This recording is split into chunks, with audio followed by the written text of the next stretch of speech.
On sait qu'il doit passer avant, qu'il doit passer après et qu'il doit se clôturer. Et il a été décidé que moi je peux se clôturer. C'est pour ça que je devrais donc être le dernier avocat. J'ai des questions au président de la. Et lorsque le confrère qui avait la parole n'a pas fini, n'a pas totalement terminé, et qu'à cause de cet incident-là, il n'a plus la parole, nous on a estimé que c'était important d'attirer l'attention du président sur le rôle que doit jouer la défense, sur ce que c'est que les droits de la défense, et pour qu'il puisse permettre que le confrère demain tôt continue cette question et après je viendrai clôturer.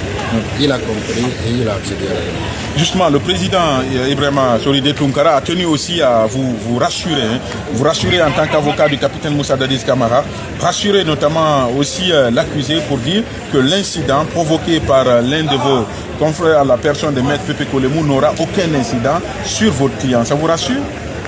Non seulement ça me rassure, même s'il ne l'avait pas dit, je ne crois pas qu'un incident de procédure ait des effets négatifs sur un accusé.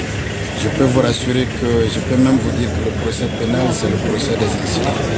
Et il a dit quelque chose de très important. Le linge sale se lave en famille. Ça veut dire tout simplement qu'à la sortie, avocats et magistrats se sont retrouvés pour décider de régler ce qui s'est passé.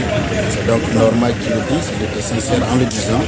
Et même s'il ne l'avait pas dit, les incidents ne devraient pas avoir d'influence négative sur la situation pénale d'un accusé. Parlons à présent du fond de cette journée. Vous, qu'est-ce que vous retenez de cette journée? On sait que des avocats ont posé des questions, notamment un avocat du commandant Aboubakar Diakité. Vous, quel bilan vous tirez de cette journée-là? Mettez-la, va venir par là, s'il vous plaît. Je retiens qu'il n'y a jusqu'à date aucun élément probatoire contre le client Dadis. Je retiens que ce procès a suffisamment duré et que c'est seulement à la fin qu'on est en train de trouver des choses sur Facebook. Je retiens que Facebook ne fait pas un procès. Je retiens que les choses évoluent très bien en faveur du président Dadis.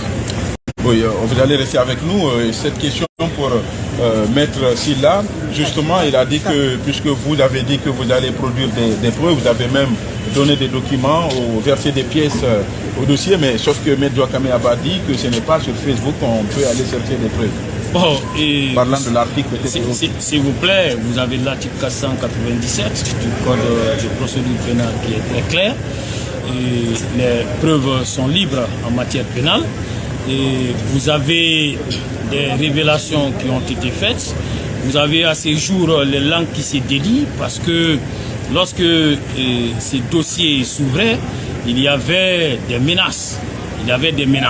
Les citoyens avaient peur de s'exprimer autour de ces dossiers.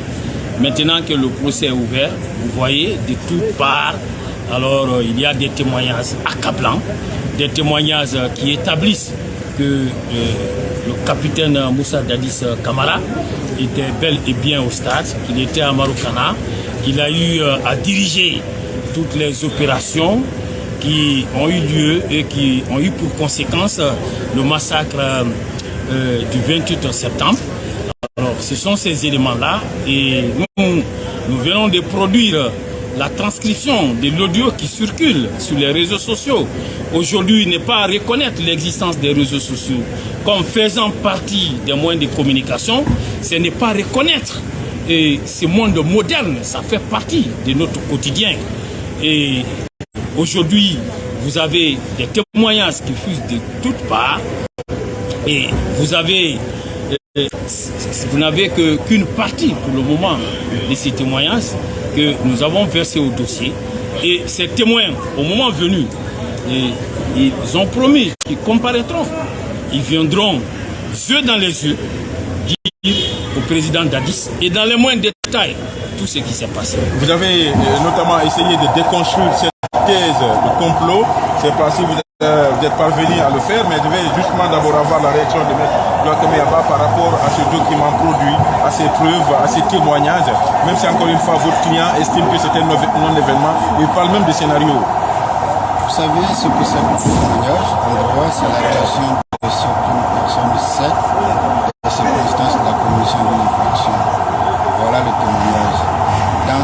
procès, vous allez trouver des centaines de procès verbaux de témoins.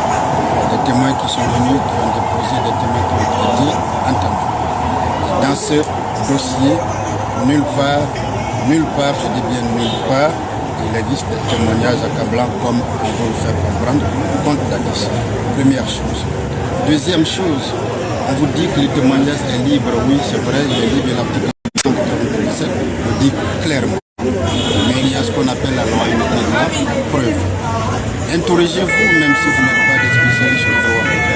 Après 10 ans, après 13 ans, pourquoi c'est seulement à la veille, à la fin de l'interrogatoire, à la barre d'un accusé, que des éléments tombent?